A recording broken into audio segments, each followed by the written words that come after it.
Greetings and welcome. We are in Freshman Honors English, and our objective now for the day is to continue with our conversation on Romeo and Juliet. We are in Act 4. We are in your hymnals on page 897. We have just begun for one. Juliet and Paris have had their little exchange where Paris has said, "I am so happy that I get to be married to you."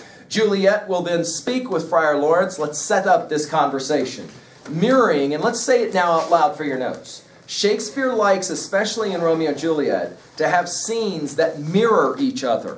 Earlier in the play, we saw Romeo speaking with Friar Lawrence, saying, "Things are terrible, I wish I could kill myself." Guess what? Juliet's going to say the same thing. "Things are terrible, I wish I could kill myself." Ultimately, she will pull out a dagger, foreshadowing, of course, what ultimately will happen in the play.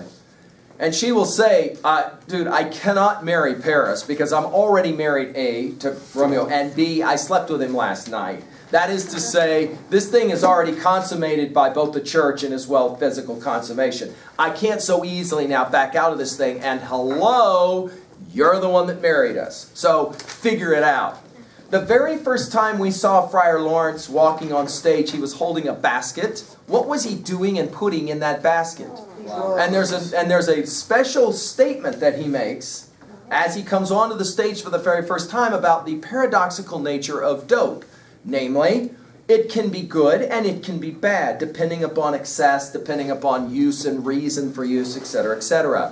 This, of course, all said earlier in the play to set up what we next will hear. And that is, I have a plan. Let's jot in our notes now the plan of Friar Lawrence. And then, of course, we'll listen to it. Friar Lawrence's plan is an intriguing one. He will say, let's fake out everybody. The way we'll do this is, I'm going to give you some dope. You're going to take this dope. In the morning, it's going to appear as if you have committed suicide.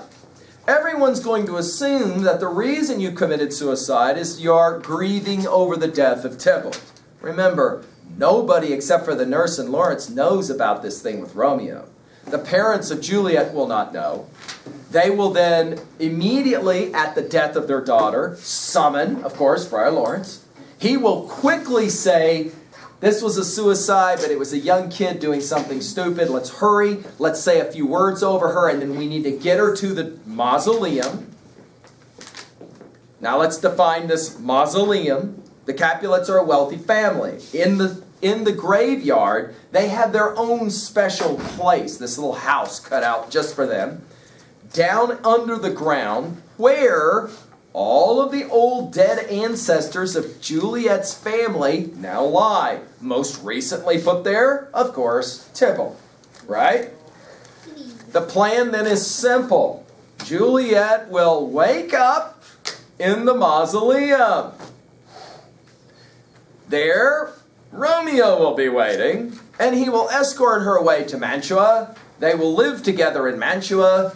Juliet's parents will assume she's dead. Friar Lawrence says at some point in the future we'll come back and say to Mom and Dad, surprise, two things. Your daughter isn't actually dead, and B, she's been married to Romeo for some time. Now let's work everything out. Observation.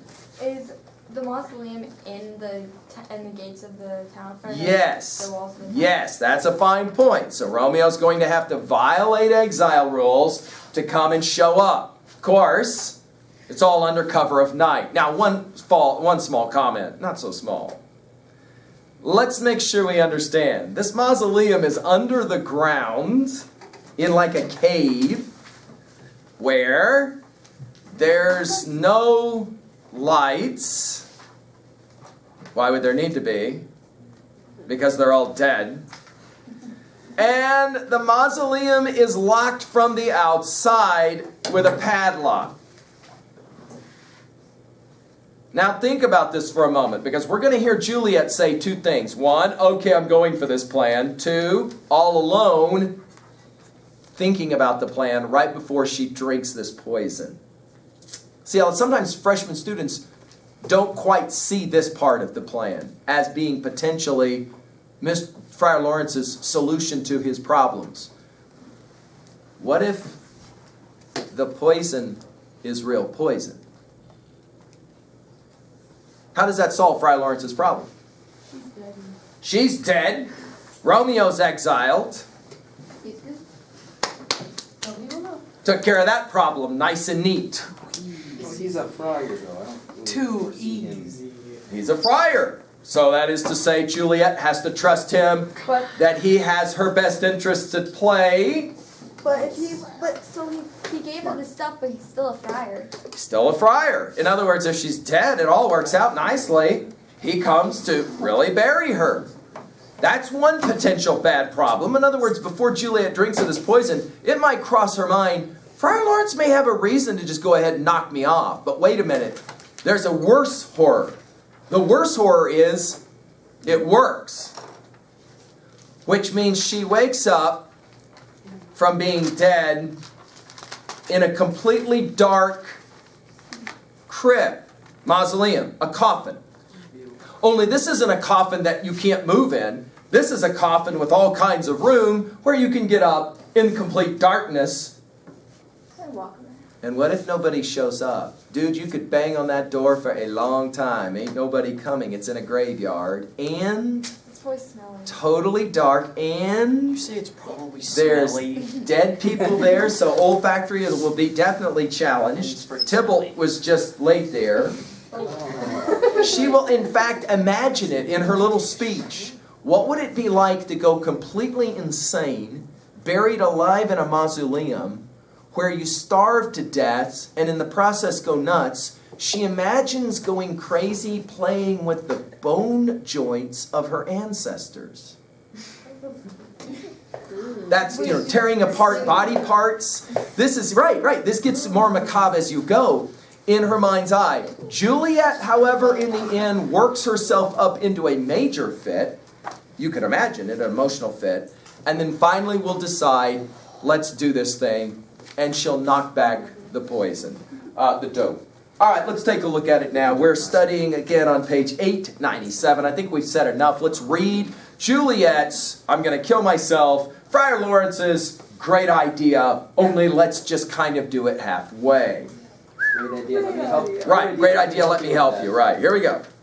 And so come weep with me, past hope, past cure, past help. Oh, Juliet, I already know thy grief. It strains me past the compass of my wits. I hear thou must, and nothing may prorogue it, on Thursday next be married to this county. Tell me not, friar, that thou hearest of this, unless thou tell me how I may prevent it. If in thy wisdom thou canst give no help, do thou but call my resolution wise, and with this knife I'll help it presently. God joined my heart, and Romeo's thou our hands. And ere this hand by thee to Romeo's seal shall give a label to another deed, or my true heart with treacherous revolt turn to another, this shall slay them both. Therefore, out of thy long experience time, give me some present counsel. For behold, twixt my extremes and me this bloody knife shall play the umpire, arbitrating that which the commission of thy years and art could to no issue of true honor bring. Be not so long to speak. I long to die. If what thou speak not a remedy. Oh, daughter, I do spy a kind of... Here it is, the plan. Craves as desperate an execution as that is desperate which we would prevent, if, rather than to marry County Paris, thou hast the strength of will to slay thyself, then it is likely thou wilt undertake a thing like death, to chide away this shame that coaxed with death himself to escape from it. And if thou darest, I'll give thee a remedy. Oh, bid me leap rather than marry Paris from off the battlements of any tower, or walk in thievish ways, or bid me lurk where serpents are, chain me with roaring bears, or hide me nightly in a charnel house, or covered pipe with dead She men, says, "I'll do bones, anything." gritty shanks and yellow churchless skulls, or bid me go into a new-made grave and hide me with a dead man in his shroud. Okay. Things that to hear them told have made me tremble, and I will do it without fear or doubt to live an unstained wife to my sweet love. Hold then. Go home. Be merry. Give consent to marry Paris. Wednesday is tomorrow. Tomorrow night look that thou lie alone. Let not the nurse lie with thee in thy chamber. Take thou this vial, being then in bed, and this distilled liquor drink thou off. when presently through all thy veins shall run a cool and drowsy humour, for no pulse shall keep his native progress but surcease, no warmth, no breath shall testify thou livest, the roses in thy lips and cheeks shall fade to many ashes, thy eyes' windows fall like death when he shuts up the day of life. Each part deprived of subtle government shall stiffen, stark and cold, appear like death. And in this borrowed likeness of shrunk death thou shalt continue 42 hours, and then awake as from a pleasant sleep.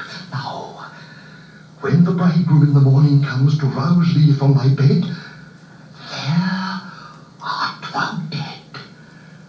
Then, as the manner of our country is, in thy best robes, uncovered on the bier, thou shalt be borne to that same ancient vault, where all the kindred of the Capulets lie. In the meantime, against thou shalt awake, shall Romeo by my letters know our drift, and hither shall he come, and he and I will watch thy waking. And that very night shall Romeo bear thee hence to Mantua, and this shall free thee from this present shame, if no inconstant toy nor womanish fear abate thy valour in the acting it. Give me, oh, tell not me of fear. Hold, get you gone. Be strong and prosperous in this resolve. I'll send a friar with speed to Mantua with my letters to thy lord. Love give me strength, and strength shall help afford. Farewell, dear father. Jot down in your notes, what is obviously missing from this whole exchange with Friar Lawrence? What is the one thing Friar Lawrence never volunteers to do? The right thing? Well, okay, Brazelton will say the right thing, but say it out loud. What do you mean by the right thing? Namely, to tell the Truth. Yes. Why do you think Lawrence, notice, not even raised in the discussion is, look, we've kind of screwed up, but let's not make a bad thing worse. What do they say? 2 wrongs don't make a right. Let's not make it worse. Let's go ahead now and tell the truth. Why do you think Friar Lawrence will not offer that as at least an option? Because he knows he can get in a lot of He trouble. is implicated. But so what? He knows Julia will never go for it. Yeah, he knows that's probably the bigger thing. Juliet. And how do you know that Juliet's probably right about that? What is it that the father's reaction to, no, I'm not getting married, tells you about the way his temper is seriously scary? How did he respond when Juliet said, no, I ain't marrying? Anger. Really bad. How do you think he would have responded if Juliet had said, I'm already married to Romeo? Oh, surprise! Right, see, I mean, Schreiber says, yeah, that would, I mean, if no, I don't think I'm going to get married is bad enough, right? So what's the plan? Well, it's a 3-part plan. Let's write it down. Part 1, sometimes forgotten in all of this. Juliet's going to go home and apologize to her dad and say, get married. Okay. Wow. What is that? She goes home and says to her dad, I'm sorry, okay, I'd love to get married. What do we call that? Regret. No, that's called a lie. Juliet's going to tell a lie to her father, right? So notice Friar Lawrence's suggestion is go home and lie to your dad. Wait a minute. She's already kind of lied to her dad. How has she lied to her dad? But if you don't tell your parents something you've done, is that the same thing as lying? Kind of. Not really. She told the truth, just not all the truth. So you go somewhere on a Friday night. Your parents never ask you what you did. Not lying. No. If they don't like that, it's not lying. Notice how they Not my ask you problem. what Now, you if they did. ask you and you go, "Oh, I It just is went 1 o'clock out," in the now morning. that is. So this is what we call a sin of omission. You don't actually say it. Juliet to this point has not technically lied to her dad. She's just not told him. But notice now she's crossing the line. Okay, Dad, let's go ahead and marry me off to Paris, knowing full well she is never going to marry Paris. That's step 1. Step 2. This is a big dog deal. She has to go up into her bedroom. She's got to get rid of the nurse. Oh yeah, she lies to her nurse. Right, got to get rid of the nurse. That's going to be more lying. Then she's going to knock back the dope. Before she does that, she's got to freak herself out for all the obviously right reasons. Remember, earlier she said, go ahead and bury me in a mausoleum. I'd do anything. Well, okay, Friar Lawrence says, yeah, that's what we're going to do. So she gets freaked out about that. Then she knocks back the poison. Step 3 of the dance. The discovery of her dead body, assuming that it is suicide. By the way, Juliet will lay a knife next to her bed. How come? Well, in case the poison doesn't work, she's going to go ahead and do this thing. In other words, if she wakes up in the morning and the poison stuff didn't work, she's going to off herself. She says as much. Major tension. Shakespeare will then play an interesting game with us called comic relief.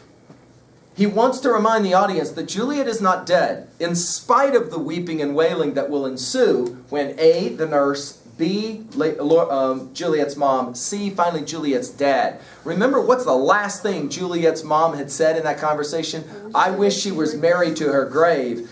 It's at this moment that obviously both mom and dad, assuming daughter is dead, which, hello, this is a pretty grotesque charade. To let your parents think that you've committed suicide, this is a rough one. Juliet's parents are going to go through major hell about this, you can imagine. And then Friar Lawrence is going to show up and say, no worries, I'll take care of everything, let's bury her now. Of course, Friar Lawrence is aware of what's going on. He only has a small window to work with. He can't have her lay around forever, and he's going to bury her. In the meantime, of course, you got to get word out to Romeo, and that's called Act 5. All right, here we go. Let's follow now the continuation of Act 4.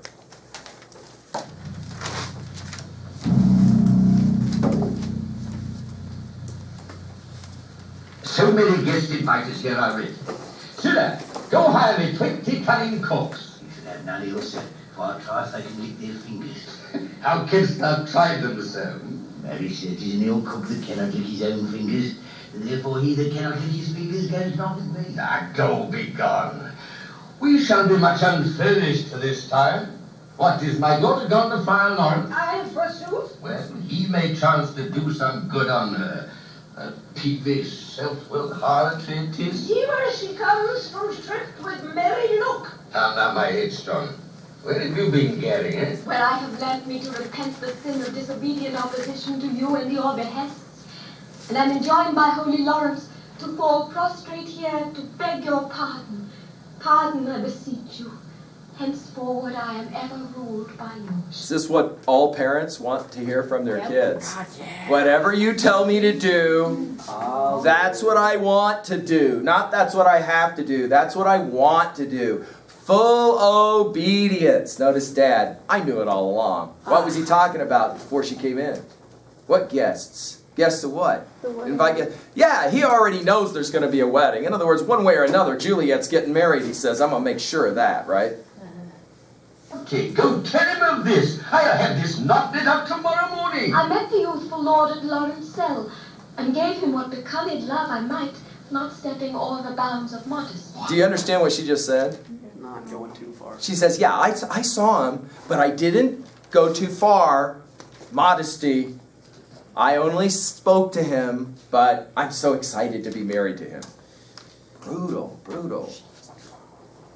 This is well. Stand up. This is as should be. Let me see the country. I Mary, go, I say, and fetch him hither. Now, afore God, this reverend, holy friar, all our whole city is much bound of him. And Shakespeare loves these. Shakespeare loves these kind of lines. Do you see what Friar Lawrence, or do you see what Juliet's daddy just said about Friar Lawrence? He is the most important man in our town. Everyone in our town is bound to him. What a great man he is. Dark irony, right? Dark irony. He is the best of all men, the most honorable of all men. Yeah. Have we sought such needful ornaments as you think fit to furnish me tomorrow? No, not till Thursday, there is time enough. Do let's go with her. We'll to church tomorrow. We shall be short in our provision, 'tis now near night. Hush, I will stir about, and all things shall be well, I warrant thee. Wait, go down to Juliet, help to deck her up. I'll not to bed tonight. Let me alone. I'll play the hussy for this once. What ho! They are all forth.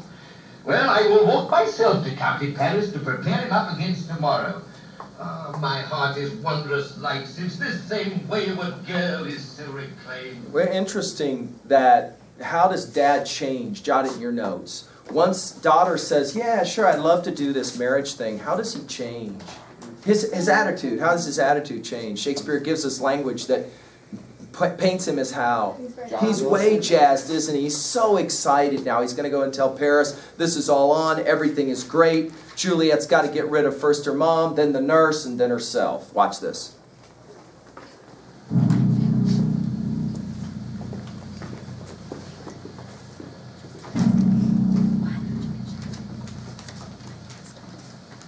I will set tires out there. But gentle nurse, I prithee leave me to myself tonight. For I have need of many orisons to move the heavens to smile upon my state, which well thou knowest is cross and full of sin. What? Are you busy, Ho? Need you my help? No, madam. We've culled such necessaries as are behold for our state tomorrow. So please you let me now be left alone. And let the nurse this night sit up with you. For I am sure you have your hands full all in this so sudden business. Good night. Get thee to bed and rest, for thou hast me. Farewell. Here we go. God knows when we shall meet again. Right. I have a faint cold fear thrills through my veins that almost freezes up the heat of life. I'll call them back again to comfort me. Dad! These are interesting lines, powerful lines, What should she emotional. do here? My dismal scene I needs must act alone. Come, while. What if this mixture do not work at all? Right. Shall I be married then tomorrow morning? No, this shall forbid it. Lie thou there. It's a knife. Poison, which the friar certainly hath ministered to have me dead, lest in this marriage he should be dishonored because he married me before to Romeo. Afraid. Right. And yet methinks it should not, for he hath still been tried a holy man. However, when I'm laid into the tomb, Right. I wake before the time that Romeo come to redeem me. There's a fearful point. Shall I not then be stifled in the vault to whose foul mouth no else than air breathes in? And then I strangled ere my Romeo comes? Or if I live, is it not very like the horrible conceit of death at night? Together with the terror of the place, as in a vault an ancient receptacle, where for these many hundred years the bones of all my buried ancestors have packed, where bloody Tybalt shepherd green in earth lies festering in his shroud, where they say at some hours of the night spirits resort. Is it not like an eye so early waking, or with loathsome smells, and shrieks like mandrakes torn out of the earth, and living mortals hearing them run mad? Oh, if I live, shall I not be distraught, environed with all these hideous fears, and madly play with my forefather's joints, and pluck the mangled Tybalt from his shroud, and in this rage with some great kinsman's moans with a claw dash out my desperate brain? Oh, look! Methinks I see my cousin's ghost, taking out Romeo with his spit his body upon a rapier's point. Stay, devil, stay! Romeo, come. This do I drink to thee. Some people will say, some people will say, seriously? To that I will only say, you've forgotten, how old is she? 13. So you do the mathematics.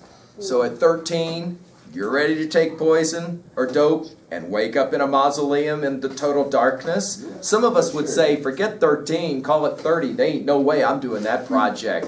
And if I start thinking about doing a project like that, then clearly I'm going to emotionally and mentally get a little bit, inflated, which is maybe what we heard. Question though, let's look at this from the other side for your notes. What does this tell you about Juliet's commitment to Romeo? Oh God, she's in there. He's deep. Right? I mean, the fact that she's willing to do this tells you she is clearly committed at this point, right?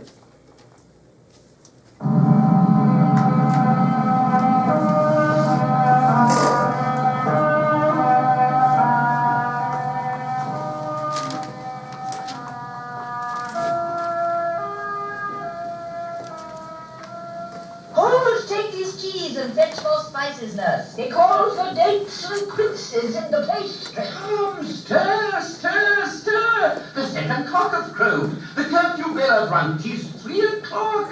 Look to the big wigs, good Angelica. Spare not for cost. Oh, you got queen, go get you to bed. Ain't you be sick tomorrow for this night's watching? No, not a whit would I have watched her now all night for lesser cause than there been sick. You've been a mouse hunt in your time, but I will watch you from such watchings now. The devil's good, the devil's good. Now, fellow, what is there? Things for the cook, sir, but I know not what. Well, make haste, dinner. Fetch 5 logs. Call Peter. He will show you where they are. I have a head, sir, that will find out logs and never trouble Peter for the matter. Mass will sit up. Everyone's happy. Thou shalt be long ahead. Good this day. The county will be here with music straight, for so he said it would. I hear him near. Nurse! Wife! What ho! What nurse, I say? Go waken Juliet. Go and trim her up. I'll go and chat with Paris. Aye, make haste, make haste. The bridegroom is come already. Make haste, I say. This is a play about making haste, isn't it? Hurry up, hurry up, hurry up. All right, here we go. Juliet, first I warrant a she. Why, lamb? Why, lady? Why, you slug a bed? My love, I say. Madam, sweetheart, why, bride? What is the word? You take your pennyworths now, sleep for a week. The next night I warrant the county Paris and settle his rest that you should rest but little. God forgive me. Marian, in a cellar is she asleep. I needs must wake her. Madam, madam, madam. I let the county take you in your bed. He'll fright you up your face. Will it not be? What? Dressed and in your clothes and down again? I must needs wake you. Lady, lady, Shakespeare building a little tension, obviously. lady. Oh, baby, oh, We're going to go from the heights of joy to the pits of depression quickly now. Look at what mom and dad say when they show up.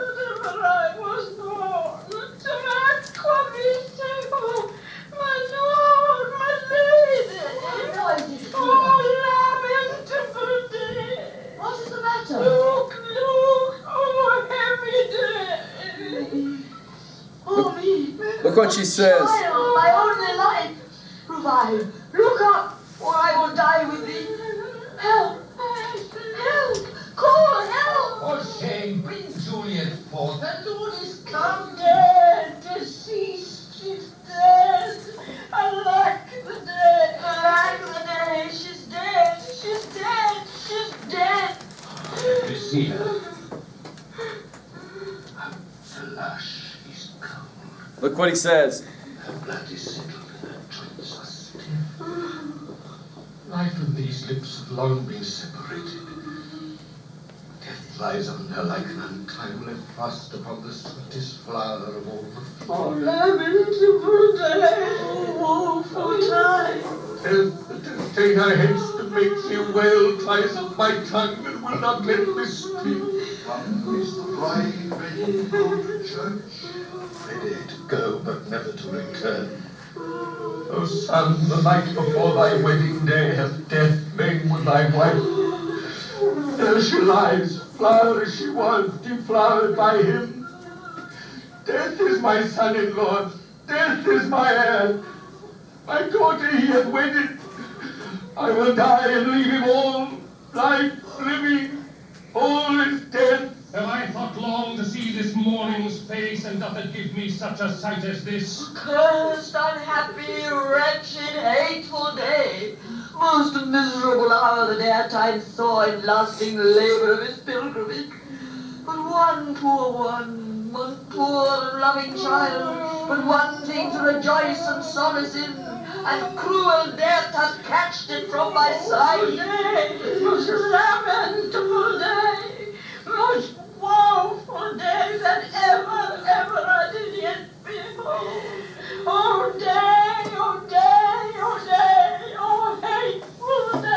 how many times the word day. Notice how many. Black a day as this. Beguiled, divorced, wronged, spited, slain, most detestable death by thee beguiled, by cruel, cruel thee quite overthrown. O love, O life, not life, but love in death. Despised, distressed, hated, martyred, killed. Uncomfortable time, why camest thou now to murder us, Felicity? Oh child, my soul and not my child, dead art thou, alack, my child is dead, and with my child my joys are buried. Peace, oh, for shame! Confusion's care lives not in these confusions. Heaven and yourself had part in this fair maid. Now heaven hath all, and all the better is it for the maid. Your part in She's her better off, he not says. From death, but heaven keeps his part in eternal life. The most you sought was her promotion, but was your heaven she should be advanced. And weep ye now, seeing she is advanced above the clouds, as high as heaven itself. Oh, in this love you love your child so ill that you run mad, seeing that she is well. She's not well married that lives very long, but she's best married that dies married young. Dry up your tears, and stick your rosemary on this fair corse, and, as the custom is, and in her best array, bear her to church. For though fond nature bids us all lament, yet nature's tears are reason's merriment. Kings that we ordained festival turn from their office to black funeral. Our instruments to melancholy bells, our wedding cheer to a sad burial feast, our solemn hymns to sullen dirges change. Our bridal flowers serve for a buried corse, and all things change them to the contrary. Sir, go you in, and madam, go with him, and go, Sir Paris, everyone prepare to follow this fair course unto her grave. The heavens do lour upon you for sign, move them no more by crossing their high will. Faith, we may put up our pipes and... What Shakespeare has to do now to finally finish this act is to remind the audience she's not actually dead. And so the way he does that for your notes is what we call comic relief. You get a little bit of comedy here going, just so the audience can be reminded that no matter how many times lamentable day was said, and guess what? It was a lot. That, in fact, it's not a lamentable day, and in fact, everything is going to be okay. That's what makes this play so tragic. If and only if, right, we know, right?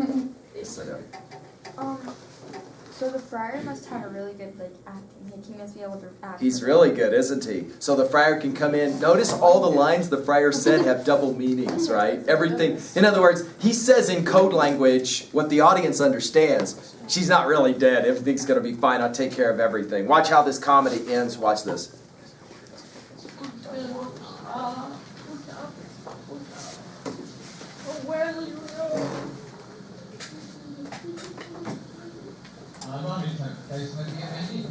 Musicians! Overacting. Watch this. It's comedy. It's kind of silly. Heartsease. Oh, if you will have me live, play Heartsease. Oh, musicians, because my heart itself plays, my heart is full. Oh, play me some merry dump to comfort me. Not a dumb grief, there's no time to play now. You will not, then? No.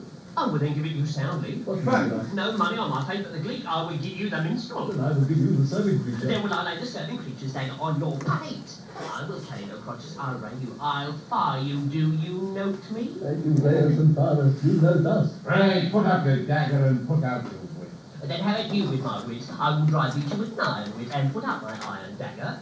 Answer me like men. When griping grieves the heart doth wound, then music with her silver sound. Ah, why silver sound? Why music with her silver sound? What say you, Simon Kettle?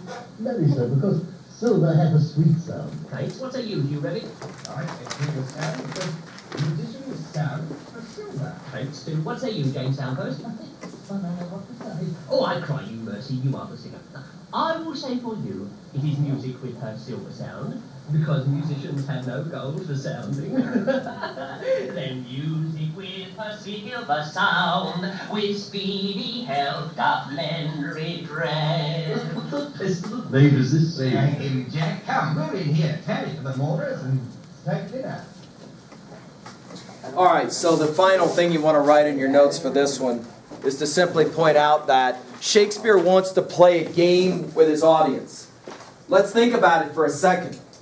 All things being equal, this play still has the potentiality to end up being a comedy and not a tragedy. Right? We end Act 4 and everything can still work out. If you don't have those opening lines of Act 1's prologue, a pair of star-crossed lovers take their life line, right? This play can go in a different direction. It doesn't have to end the way we know it's going to end. But, having said that, some of us are already saying, you know, there's already been enough indications that something's probably going to go screwy wrong, and that something, of course, is going to be a bad something. Come back and we'll work Act 5.